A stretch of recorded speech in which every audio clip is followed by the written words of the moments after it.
All right. So, we have Olumide here. Olumide's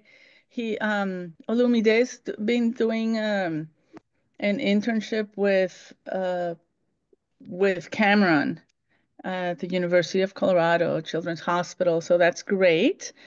And of course, Natalie from the G4 Alliance, from the directors of the G4 Alliance, Lucy, who thankfully make this connection happen. And I believe, I don't know if anyone here is not familiar with the group, the Burns Working Group. Um, and so we meet every 2 weeks to try to brainstorm and put together and work on projects um, related to burn prevention and treatment and advocacy. Last year, our very successful project was the World Burns Week, which we are also working on. We have a steering committee, Lucy Wright, um, that is continuing to work and give life to this. I'm sorry, I'm getting a message. Okay. Um, to this project that we are sure to make happen again and have a life of its own and make everything happen to continue this project. We also are working with InterSurgeon to promote the use of the website on the map with all the um, specialties and the providers and burn centers across the world, so that there's communication among all the groups and collaboration and availability of opportunities for training and exchange. And there's other projects. Rachel, you're here. Rachel, we haven't seen. Well, anyways, there's also another project going on. I don't know if Rachel, if you're interested in sharing, but I can quickly so that we can move on to our meeting.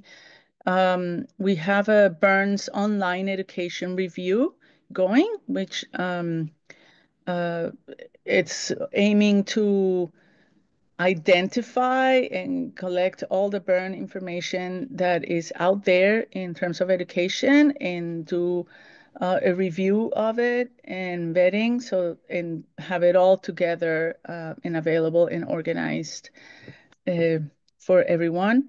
And very much a big project for the group is our burn legislation packet, and that's why we have our guests today.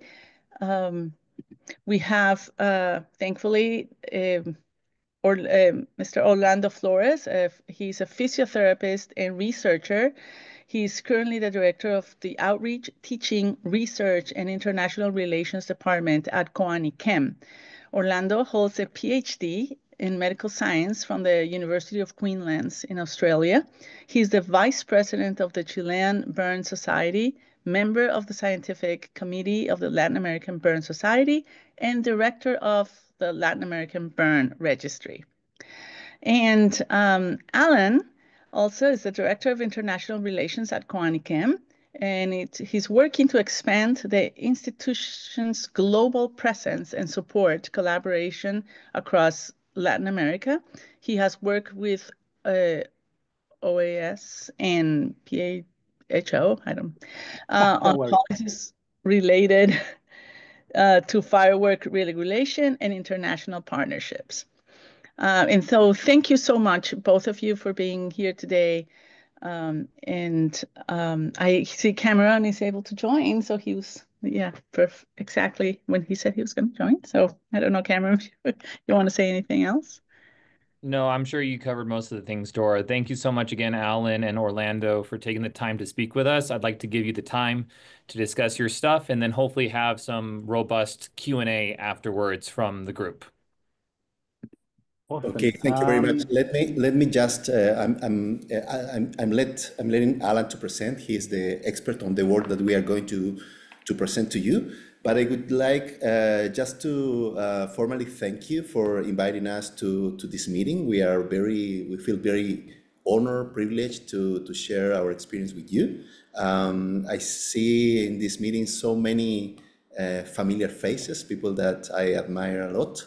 So thank you very much for giving us the time to explain how Coanikem has been working for the last at least 30 years, trying to push a little bit the borders of what we can do to prevent burn injuries to occur.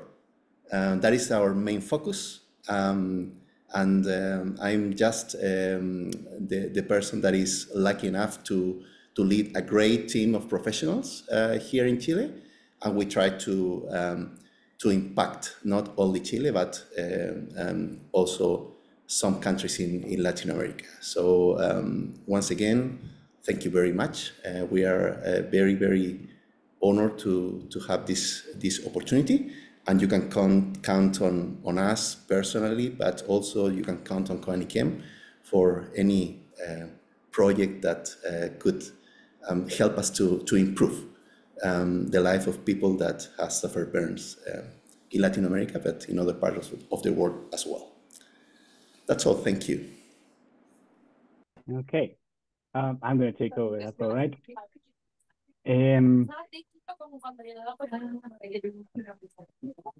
Margarita Ramos. I'm going to share my screen. I've got a presentation to show. Give me a sec. Should be that one. All right. I'll probably stop seeing any faces. So just, give me a shout out if something is not going according to what you're seeing on screen. So can you see my screen? Can you confirm that, Dora? Yeah, it's perfect, Alan. Go ahead. Okay. Yeah. Well, thank you. All right. So as I want to thank you for the brief introduction there. I work at Coanikem. Some people know, some people don't. Coanikem is an acronym. It stands for Corporación de Ayuda al Niño Quemado, and roughly translated into English, it would be a corporation for the aid of burned children. It's an organization that's been around for 46 years. We're going to turn 46 in a month. And so obviously, in the last 4 decades, a lot has happened. And we went from being a small organization with a small burn center in Santiago de Chile to 4 national, we got 4 burn centers throughout Chile. And we went from serving only the municipality of Pudahuel, which is the neighborhood in which we've got our headquarters in Santiago de Chile, to serving over 20 countries, in different times of history. So it was very interesting to know, if we look back on how our work has been in Coanikem, it's obviously centered around the treatment of burned children, children with burns, but there has always been a strong focus on prevention. And that's what we're going to talk a little bit about today. And particularly going to tackle legislation, our experience in what has been a success story for us and for our country, for Chile, legislation around fireworks. So we're going to cover a little bit of what we've learned from our experience working with legislation in Chile, a little bit of what we've learned with our experience working abroad outside of Chile, same focus, still working on fireworks. And then I just want to, put an idea. Sorry, I just want to put an idea out there, just so, if someone doesn't know about it, I just want to leave it out there, food for thought. So that's going to be point 3. So in essence, talking about fireworks in Chile and what we learned here. So fireworks related injuries, I mean, this is not new.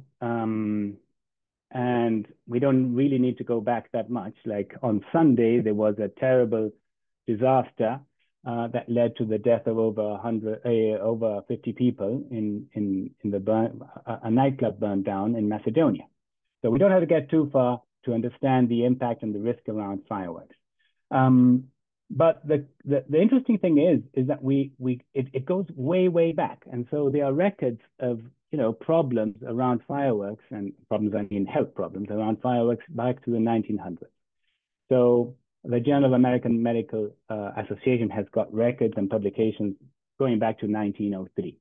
So this has been around. The weird thing is that we still don't seem to find a proper solution to it, or a definite solution. So that was in the States, 1900s. In Chile, this only became public attention. We only took it to the public attention in the 80s, 1980. So that's 80 years later. And we're in 2025, and this is still happening. And we're going to find a place in the world where this is still not top of mind, right? So Koani Kim, the organization I work for, Orlando and myself, started doing a very big, let's say, communication or awareness work around fireworks. And this started in 1980. We, put it in the public eye, but really in the 1993 and the 90s, we started being a bit more strategic about what we need to communicate. And so when we want to educate the population about the risks that are involved with fireworks, what we thought was, well, I wasn't working at Koani Kim back then, but what the organization thought, okay, well, what we need to educate population is a convincing way to deliver our message. We need a message that is absolutely everywhere. And we need, people have to validate the message and the fact that they see it everywhere. So we need the support and the backing of validated authorities. And so that was interesting, because right there and then in the 90s, Koani Kim, our organization, partnered with advertising agencies who showed us how to deliver compelling messages, or how to deliver the same message in a compelling way. Media agencies that would put this message absolutely everywhere. You could pick up a rock and, see something against fireworks right there. And then we also partnered with the police, with institutions, with the police, the Carabineros here in Chile, and the Ministry of Health. And they validated and endorsed our message. So that was really powerful. Just by doing these three partnerships, we established a very big base for success. Our awareness campaigns, but they were absolutely everywhere. We had a massive presence, radio, television, locally we had posters. This is the 90s. So we were everywhere. And we also had joint press releases with Ministry of Health, with Carabineros, the police. So all of that helps to be robust. So we are absolutely recognized for what we did with our awareness campaigns. Over time, we obviously moved towards, social media, Facebook, Instagram. Now we're on TikTok and so on. The other interesting thing we did was in 1993, we started with an epidemiological surveillance. And by doing that, we started having actual data. And I'm going to show you a graph now. And I want you to bear in mind that Chile is rather small in terms of population. And so you're going to see some numbers there that might not be too impressive, but still the change between, what happened there before and after a law is pretty striking. So I mentioned here before and after a law, and that's because after we came out with a, big awareness campaigns, after we started collecting this data, we also started doing public advocacy at the national level. And that started in 1996. So obviously we were already known by the authorities. We were already known by the people on the streets. So then we went and we started, in a way, doing lobby or public advocacy. And 4 years later, I was 96, 4 years later, a law does get passed that bans fireworks, and that is consumer fireworks for people in the US, or the private use of fireworks. So in essence, what that means is that you can't use them, buy them, sell them if you're a private owner or a consumer. And pyrotechnic shows are carried out by professionals, and that is strictly regulated. After that, and that's what we can see here in the graph, the number of burnt children, this is only children under 15 years old, and it's only between the 6th of December and 6th of January when we celebrate New Year and Christmas, when we use fireworks the most here in Chile.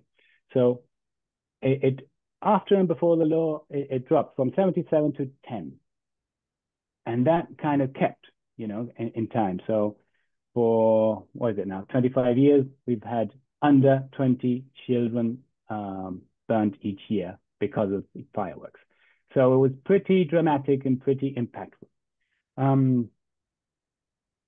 I think it was maybe last year when in some Congress, we figured, okay, we should look into this data. And what we did was, okay, what happens if we already banned?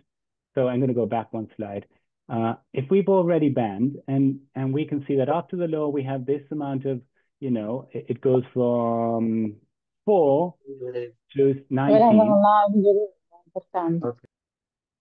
Sorry, so what happens in a post-prohibition scenario, in a post-ban scenario? What's going on? Because we keep doing our awareness campaign, even though we still have a law. So if we keep doing that, does it still have an impact? Do our awareness campaigns still have an impact? And we could, by looking at this data, although it's limited, we realize that no, we don't see that there is no statistically significant difference if we compare each of those years after the ban of fireworks. So basically what we're seeing is that only by having awareness campaigns, we can't keep reducing the number of burnt children. And so that was interesting because it means, or well, this is just where maybe getting a little bit ahead of myself, but it does mean that maybe we do need both things. We can't just have a law and we can't just have awareness campaigns. And so we're starting to talk a little bit about what we've learned, right? So what we've learned here by doing this is that a law can change a culture.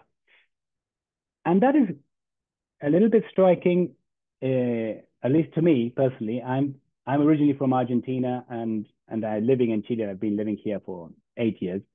And the first New Year I spent here, it was a dramatic change to the way how we celebrated back in Argentina, which is a lot of fireworks, people, neighbors throwing fireworks all over the place. You just go to a shop across the street and get all kinds of explosives.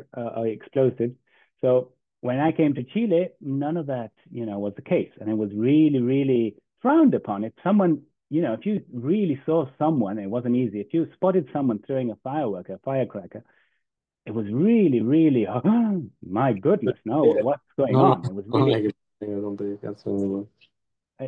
sorry, it was really frowned upon. So a law can change a culture in a way that, it's not okay to use fireworks anymore. However, and this, it might sound obvious, it is obvious, but to countries like Argentina, where I'm from, it's not that obvious. The enforcement of the law is as important as the law itself. So if we have legislation, but we're not sure it's going to be enforced properly, there's no point in having a law. And it sounds obvious, I know, but it's not that straightforward in some other countries that don't have, institutions are not that strong. So that is also something that we need to know. We have to monitor how the law is followed. And so one alternative strategy here was, okay, first we can reduce the risk factor, and that we can do it by law. So if we, restrict the access to firecrackers, to fireworks, well, that you can do it by law, you're going to reduce the risk. Okay, that's good. How do we maintain it? We create awareness campaigns. And so we remind the people constantly that this is dangerous. And you monitor the situation. How do we monitor it? With some kind of metric, so some KPI, So we hold an epidemiological surveillance. So that's what we've done here in Chile. It's been very successful so far. And the last thing that I have to mention it because every single time we meet with some kind of authority, governmental or other, and when we tell them about this experience, the key takeaway for them is our model of cooperation, how we interact with government and how we interact with other stakeholders. And I've got a little schematic here. It's not beautiful, but I think it illustrates a little bit of what I want to talk about. And it's basically a virtuous circle of how we relate to government and other stakeholders. And in particular, we as Goanikim, an organization that is a private, a nonprofit, we identified there was a problem. We saw all of these burnt children throughout the years. So we put this in the public eye, we provide the treatment, and we launch awareness campaigns. This comes to the attention of the government, and they facilitate that we can do the epidemiological surveillance because, again, since we are a private, our surveillance is not compulsory. So basically, we rely on the will of the health system to answer to our questions so we can gather data. So the government facilitates that. And in turn, after that, the government, in this case of Chile, what they did is, okay, so we got a problem, it's being addressed. We're also trying to monitor the numbers. What else can we do as a government? So we try to put a public policy in place, and which in this case is the law. Yeah? And that law obviously has an impact on, well, it says organized civil society, it's basically society, has an impact on society, and it creates a better and safer environment for all, which in turn is where we as an organization, GuaniChem, live. And, you know, this thing is kind of like a loop. So this little model here is what, for some reason, is extremely interesting to authorities and to government organizations. It's the model of relationship in which we kind of cooperate with all of these actors and stakeholders that they find the most valuable. So that's a little bit of what we learned in Chile. We are very proud of this result. And after about 18 years of having quite a stable record of burnt children, which is obviously not enough. One is too many, but it's pretty stable, under 10 in the last year. The organization GuaniChem decides, okay, what can we do now? Okay, so in Chile this is kind of handled. What can we do? How do we expand this? And that is when we realized that, okay, we had to do something abroad. And so we start, the first thing we do, and this is where I came in, the first thing I did is I dedicated 2 whole months of doing research.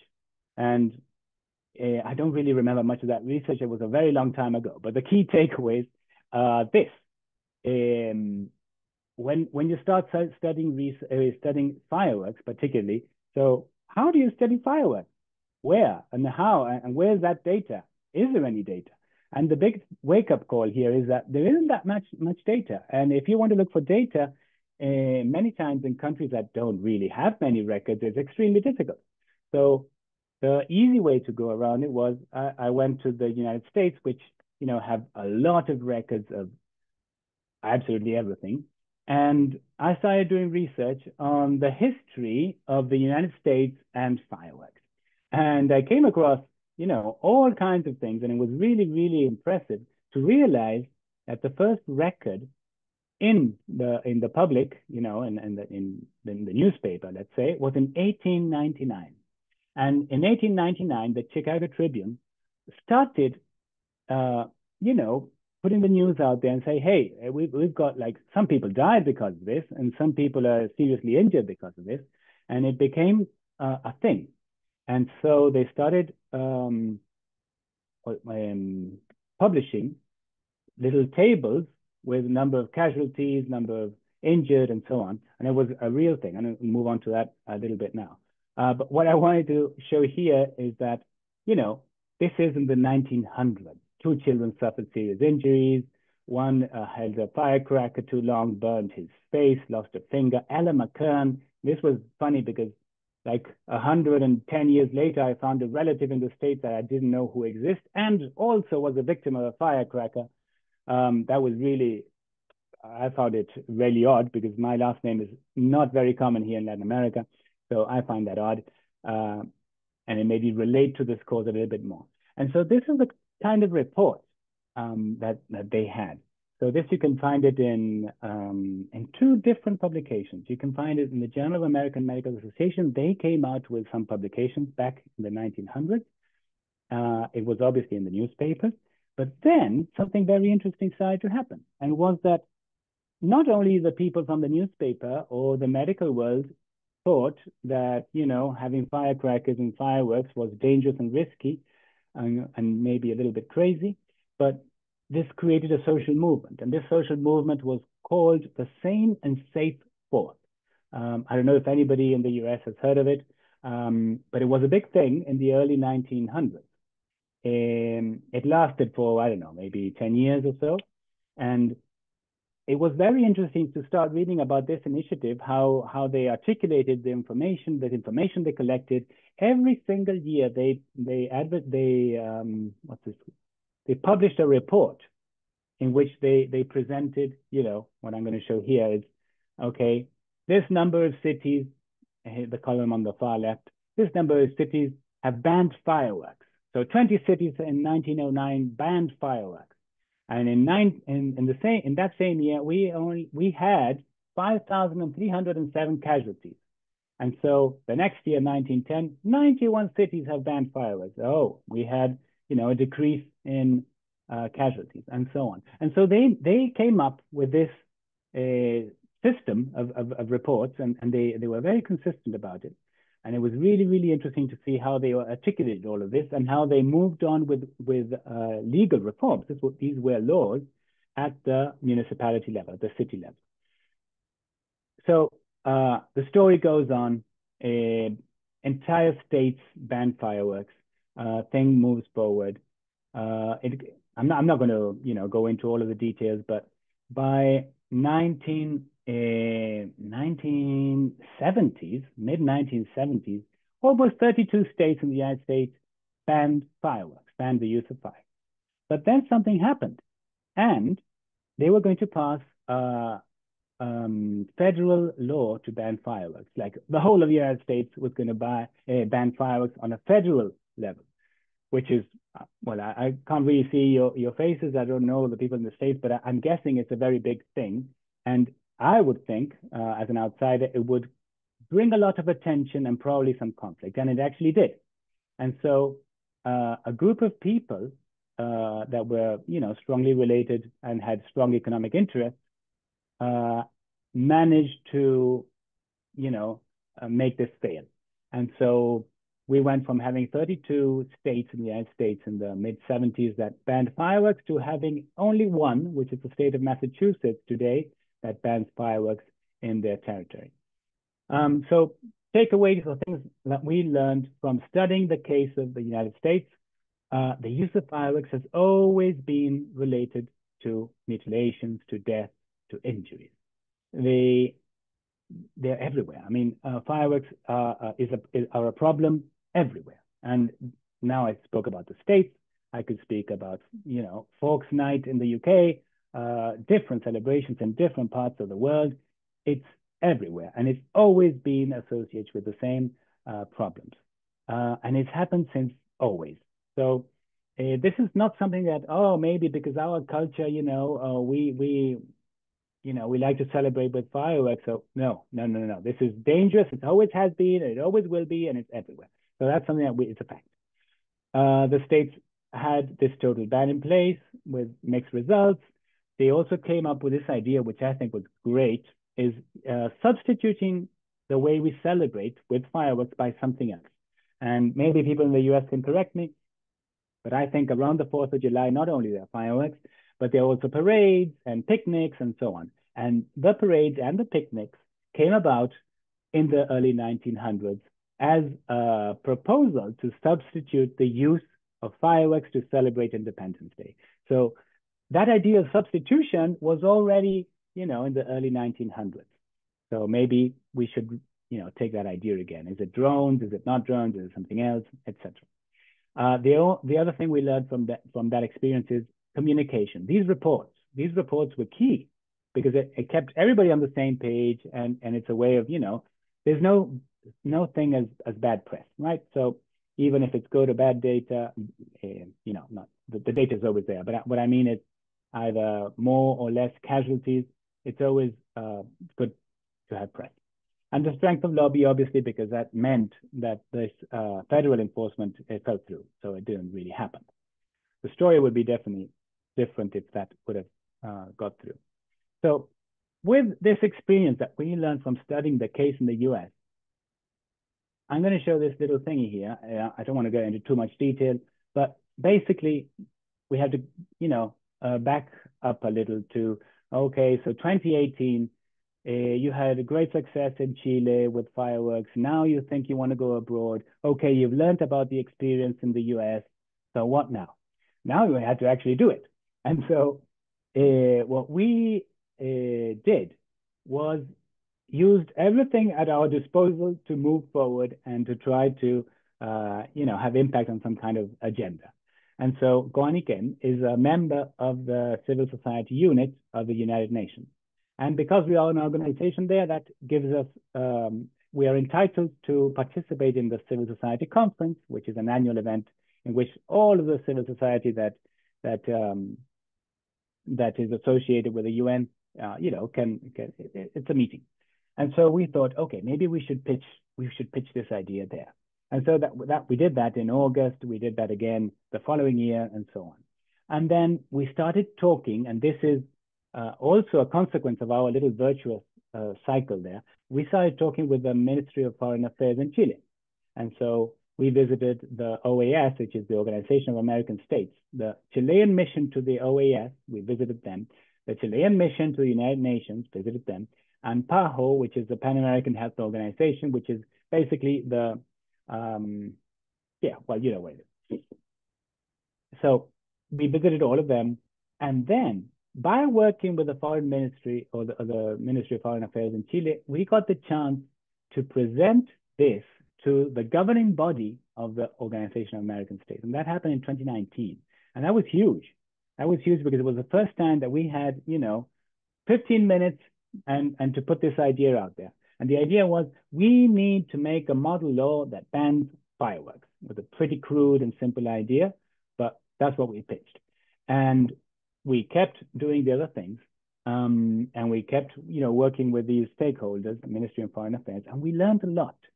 And we realized that, okay, maybe we're going about this idea all wrong. I mean, we are against fireworks because we see that it has a tremendous impact on children, but that's not that appealing to many other areas of society. And Ministry of Foreign Affairs was quite blunt, and they said, yeah, that's okay, but I think this is bigger than that. And that was interesting because it made us think, okay, you're right. It's not just a health problem to humans. It could also be an environmental problem. It could also be, an animal welfare problem. It could also be, you name it. So it's a cross-cutting topic. See, a cross-cutting problem. And that was eye-opening. The other thing that they also made us aware of is that at the time, which still is, but at the time, it was very fashionable to talk about the SDGs, so Sustainability Development Goals. It was very fashionable at the time. Okay, no, well, but yeah, how do we put our message into the SDGs? See, so all of that was things that we learned at the moment just by interacting with all of these different stakeholders. And so what we did is, and now it's early 2020s or late 2020, which we already had the pandemic, everything was online. What we did is we held 5 webinars.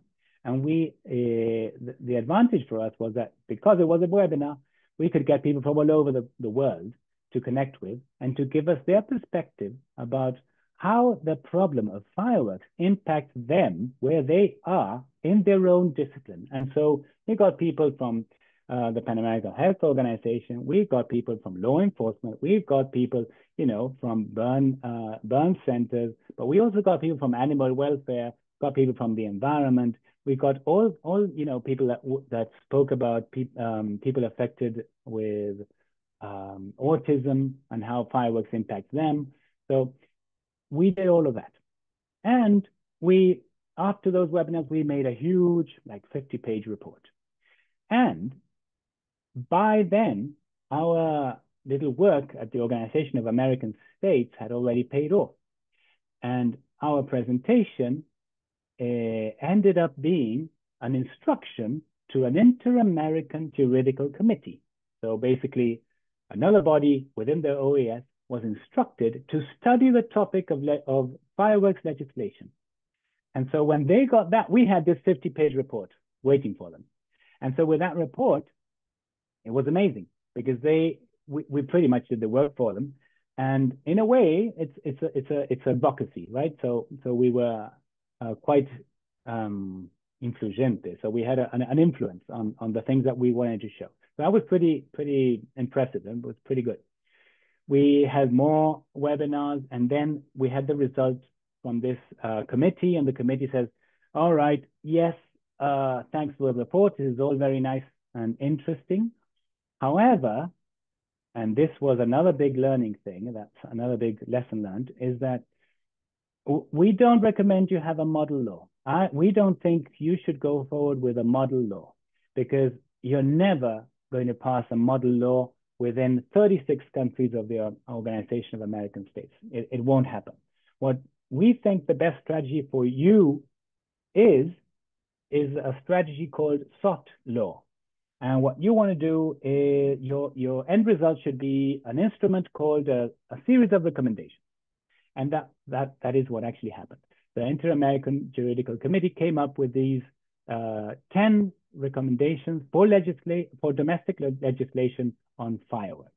And that was approved by the General Assembly of the Organization of American States in November 2021. And they gave the order that, this should be widespread. So what did we learn from all of this experience, and which had in a way, happy ending, but it hasn't really ended, right?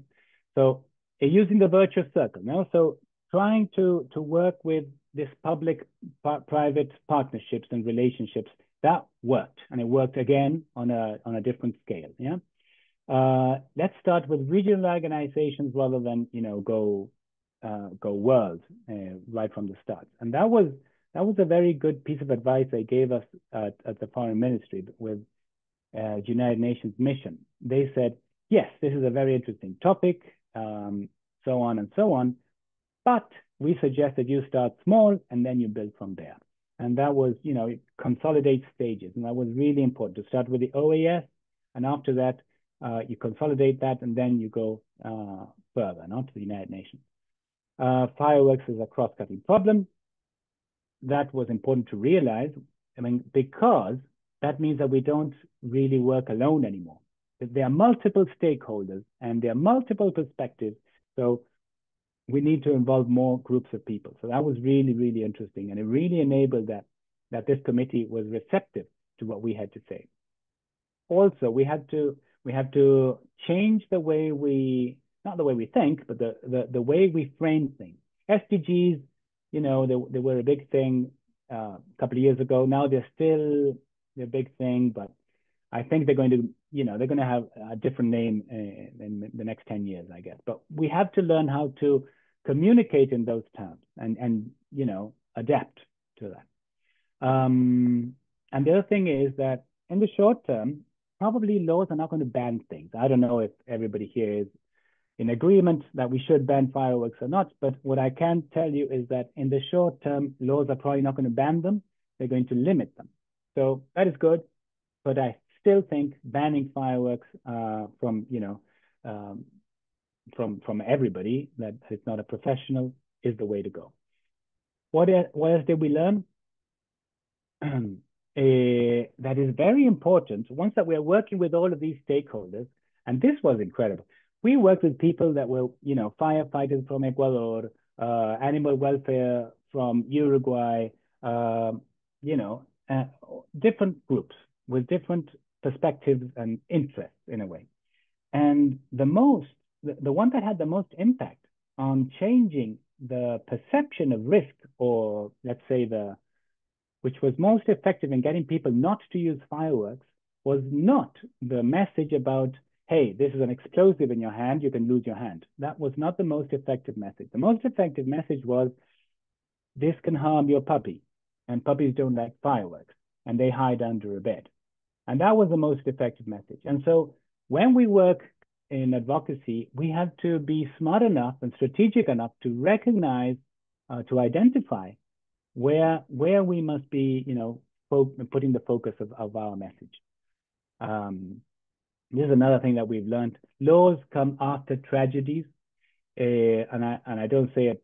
I don't say it because it's just something that I think it's a fact. It kind of happens. So if there were an advocacy group against fireworks in Macedonia today that wants to ban fireworks, I think this is great timing for that, you know, because we've just had a tragedy not even a week ago. That would be a great timing to, you know, push in that respect. So that is just something that we have to know. And promoting dialogue with authorities, economic actors, raising awareness, trying to minimize the economic impact, and how do we, you know, reinvent some things that are maybe cultural. And this thing is, there is an example of this in Ecuador. There is what they call the Ruta de los Monigotes, which are these huge, I don't know, puppets. Let's say, I don't know what the appropriate terms is, but they used to fill them up with firecrackers, and it was a big spectacle, obviously very risky and dangerous. And after there was a disaster, obviously, and after, you know, talking with all of these actors involved, they reinvented the whole Ruta de los Monigotes, or this route of the puppets, to something that wasn't as dangerous, which didn't involve fireworks, but was still very, very attractive. And it became a tourist option in itself once they reinvented it. So I think we have to be aware of that, you know, and how we can go towards that. And obviously looking for firework substitutes are something that we already had learned from our studying of the experience in the US. And I've obviously gone over time a lot, I'm sorry, but I just want to leave this last idea. We've just spoken extensively about legislation. And in a way, we've also been talking about education. So awareness campaigns are education, and legislation or law is legislation. But maybe there is something in between. And this is something that I came across some time ago, and I find it extremely interesting. Probably many of you already know about it, and if not, I think it's worth a look. And I came across this book about Nancy Lee, is an American author. Very interesting, and it's about social marketing. Basically, she did research, and she said, okay, decision makers. I'm going to look at decision makers when they face a problem in which they know they have to change the behavior of population for the benefit of the whole. They only see two things. They see education, awareness, which we all probably do, and they see law, which is what we talked about, legislation. But what if there is something else? There is a third option. I think decision makers only see, you know, these two things, and maybe we do too, but maybe there is something else, and there is. And I'm not going to go in and explain the whole thing. That's a whole different topic and presentation. But basically, if we talk of education, it's something like this. Now, it's this: pet waste transmits disease. I'm informing you of this. Please clean after your pet. Basically, that's what I'm saying. They're telling me with words, they want me to change my behavior. Maybe I'm inclined to do it, maybe not. If I'm not, okay, next version of that, leash curb, clean up after your dog, required by law, on the spot fine, 150 euros. That's the law. So if you're not inclined to do it because I'm informing you of this, I'm going to put a fine. But maybe, you know, I'm the sort of person that I don't really like it when people push me around like that, and I don't really need it. I mean, but, you know, just seeing a sign telling me that, you know, pet waste transmits disease is not really enough for me to change my behavior. And that is the target market, let's say, for social marketing. That's the kind of people it wants to tackle. It's the people that, in order to change their behavior, need a little bit more than just information, a little bit more than just words. Because maybe it's a good-natured person that really doesn't want to leave some pet waste, but just forgot to take a bag and throw the waste in a little bag. And so by decreasing the barriers to adopting the behavior that we want, which is keeping the place clean or cleaning after your pet, and increasing the motivators, we can reduce that behavior change. So that is where social marketing comes in. And that's, I only wanted to bring it up because we've been talking strongly about legislation. We always talk about awareness, and this might be something else that we might have to, you know, have in our horizon in the near future. So that's it for my presentation. Thank you very much. I'm going to mute myself a little bit because I think I've talked too much. Well, thank you so much, Alan, for all of that. And thank you, Orlando, for your introduction. And I'm just want to commend both of you and everything that Coanichem has been able to do, both in Chile and also in the greater Latin American region. It was interesting for you to bring up the information about the United States being from the US. I'm in Colorado. We do allow fireworks, but it's interesting. It was, to find that there were so many states that had banned it outright.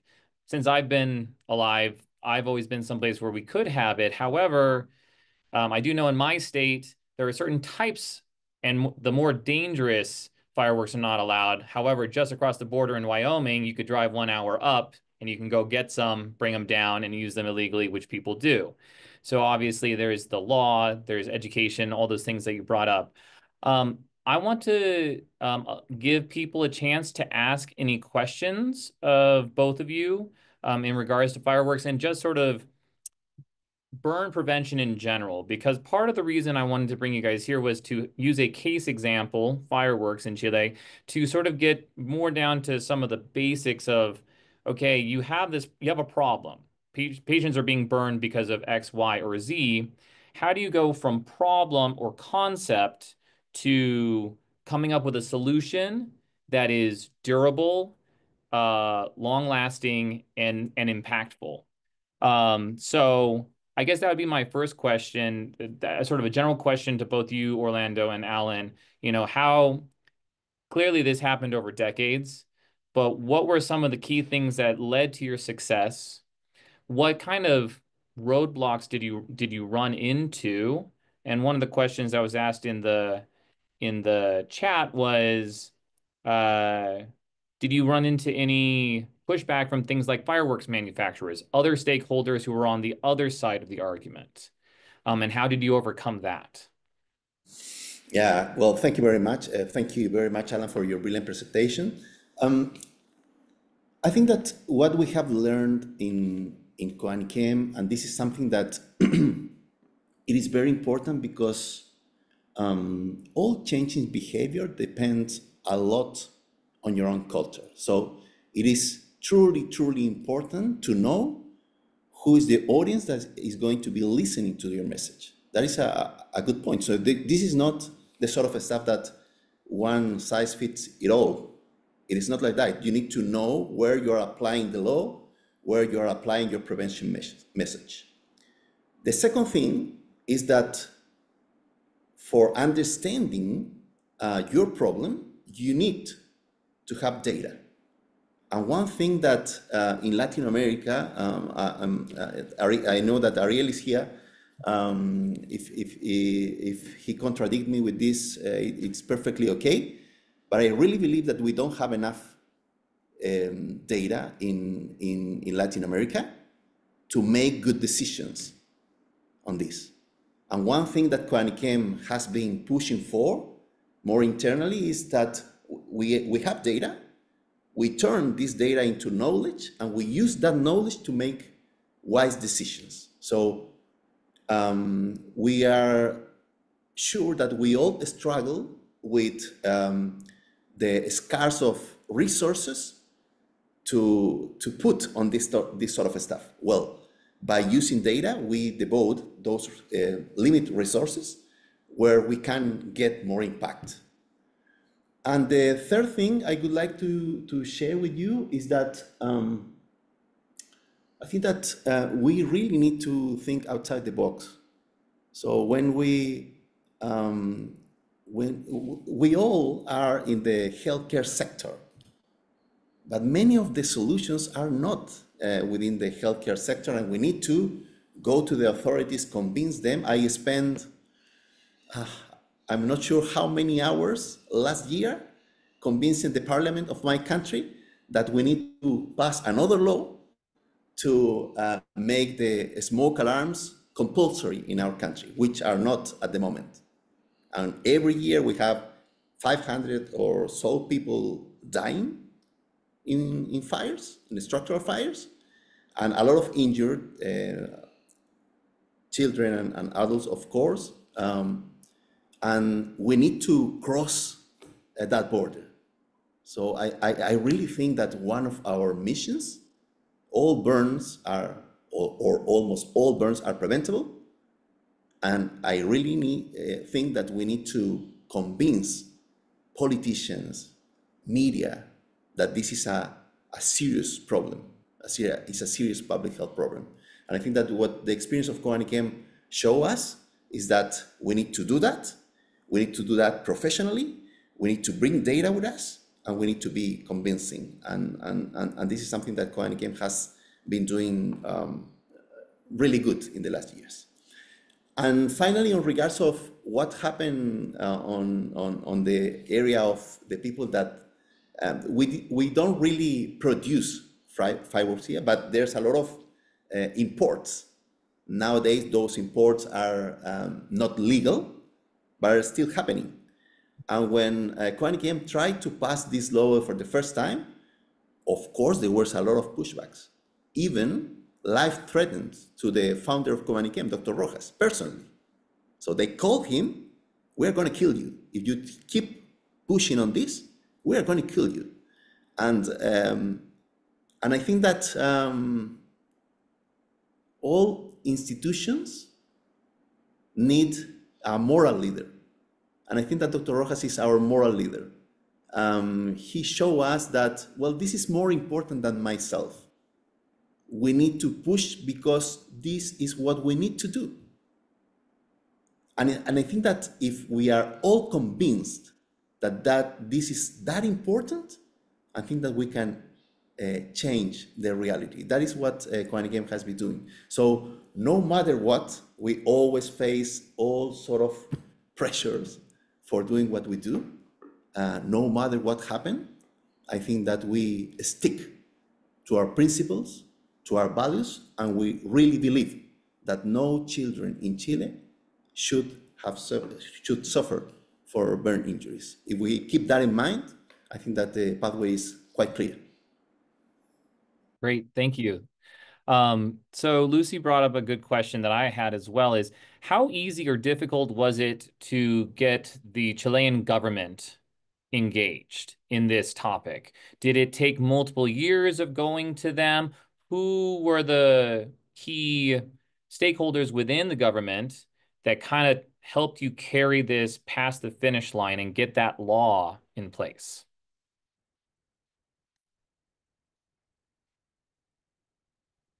Alan, do you want to take that one? Yeah, but feel free to compliment Orlando. And this is just my view. I think every country is going to be absolutely different.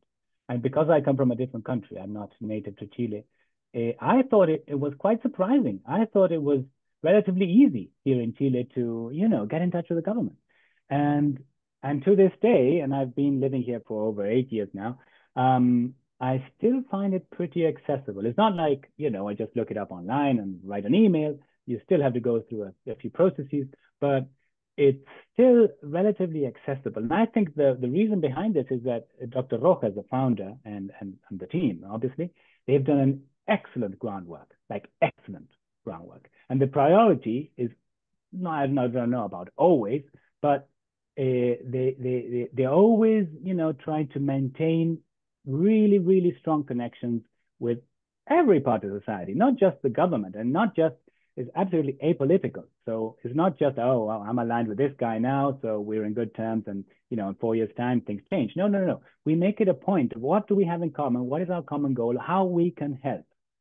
And that, I think, is kind of the basics. If you have that basic trust, so you try to build towards the basic trust, in any relationship, at different points in time, you're going to find opportunities in which you can be, you can have more impact.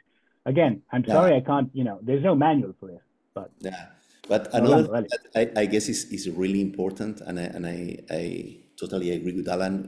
We had a very good reception when we go to talk to the politicians. And I think that the one reason for that is that Coanikem, like our brand, is extremely well reputed in our country.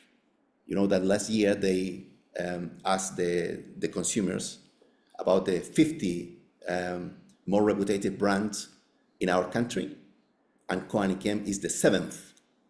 So we are around Apple, Samsung, Nike, Coanikem, and people really like what we do.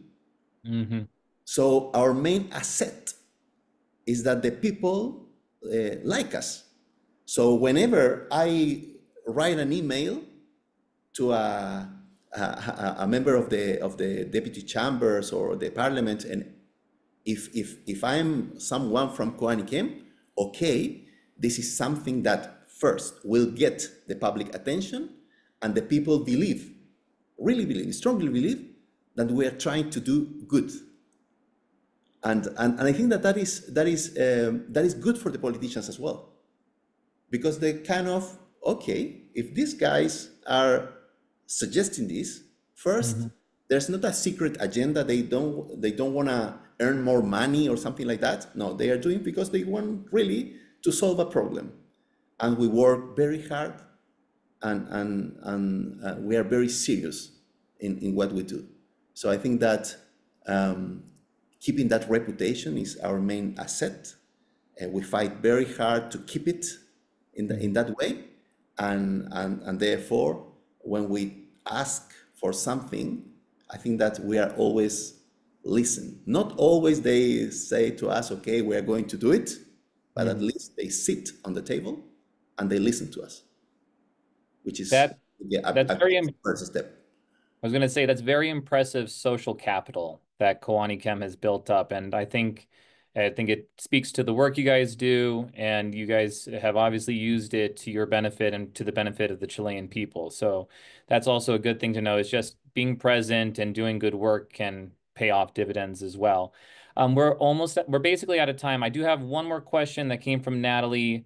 She asked, so when you go to partners outside your immediate focus, so, you were talking about working with people about animal welfare, environmental, to try to bring more people on board, how do you balance the engagement with other partners while still staying focused on your vision? And how do you know when you have connected to a promising external partner? For example, we, as the Burns Working Group, have also worked alongside women's rights groups, because there are women that are targeted by acid attacks, by catching them on fire. There was an unfortunate woman from Uganda who was correct me if I'm wrong, she was in the Olympics and ran a marathon runner, and she died from her injuries, but she was attacked by a previous boyfriend or a significant other. These things happen all over the world. So burns and women's rights are sort of, the Venn diagram crosses over in a few areas. How do you properly work with these other groups where there is overlap, but without losing sight of your vision? I'd like to share a little bit, and then I think Orlando has a great experience from your recent work with Las Alarmas de Incendios. But what I did a couple of years back, we had to set up these webinars, and we had people, animal welfare, firefighters from different countries, and it's all very nice and pretty on paper, and it starts all very friendly and so on. But as things move forward, sometimes you run into people that maybe the organization values are not aligned, to some extent to what you believe. And I remember a specific case, and it's just a general thing, that they had a very more, let's say, aggressive, activist way of, approaching the same problem, which obviously collided, head on with our way of doing things. We are much more, consistent and keep going in time and something like that. Just to this, and now I'm going to use a name, a little less Greenpeace, a little more, of some other that is more conservative in a way, or maybe conservative is not the right way. I don't know how to put it politically correct, but but you know where I'm going.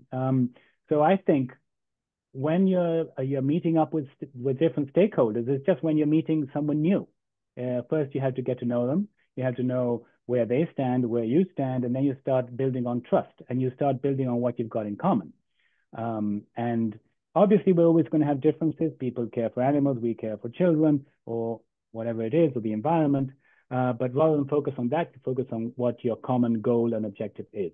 So I think it's that. And now, Orlando, I was wondering if you had any advice from your work with Alarmas de Incendio one. Yeah, the smoke alarms project. Yeah, I think that it is a challenge. It's always a challenge. What I always do when I work with other stakeholders with other agendas is first to set very clearly what we try to achieve. It shouldn't be like too broad, because otherwise it's impossible to talk to the politicians. And then on what is the emphasis on or how we do it, I usually ask them to write in a piece of paper 2 or 3 things that are very important to you. And then I collect them separately. And then I collect them, I summarize, and I present a methodology, an idea to push forward, considering that border, that limits. And then we sat in a table, we said, okay, is this the way? Let's go. It is challenging, and it's the closest to politics I've been. It is always challenging to, it requires a lot of personal things. Sometimes I spend a couple of hours over coffee trying to convince one person to modify slightly their thought in order to achieve the common goal. But I think that is the sort of stuff that we need to practice, that sort of abilities to convince people, and I think that we have become quite experienced on doing that. Yeah. Great. Thank you so much, Alan and Orlando, again. We're 5 minutes over, but I really appreciate you taking the time to speak to our group. Thank you to everyone who joined, both normal working group members as well as not people who joined up from the WhatsApp group. You know, just in closing, I think the one thing that I saw from your slides that really stuck with me is you had a slide that said reduce, maintain, and monitor. And I think that really percolates it down to 3 sort of basic but important concepts, which is burn prevention is all about reducing harm. But then once you've done that, you have to maintain it. And that's through our awareness campaigns, through education, and then monitoring. Data is so important because we don't know what we don't know. And only with data can we make a strong argument that either what we're doing is working, or we need to change what we're doing in some way, shape, or form, or there's this problem that we didn't even know about. But the data is showing us that we have this issue that now we can bring to people's attention. So again, thank you so much for your time. Thank you everyone for attending. I really appreciate everyone's time and listening. And for those members of the G4 Burns Working Group, we'll have another speaker coming April 2nd. I'll send out an invitation to other non-members as well for that. We're trying to sort of focus on burn prevention and legislation and see, can we get down to some basic near universal concepts that we as the burn community should keep in mind when we're trying to make impactful change outside of the hospital, outside of the OR, and more among our communities, in our regions, in our countries, to have a bigger impact that will affect many, many people. So again, thank you everyone for your time. Appreciate it. And hope you all have a wonderful day. Thank you very much, Alan. Very much. And thank you, everyone. Bye-bye. Thanks a lot. Thank you so much. Bye-bye. Pleasure to meet you. You too. Bye.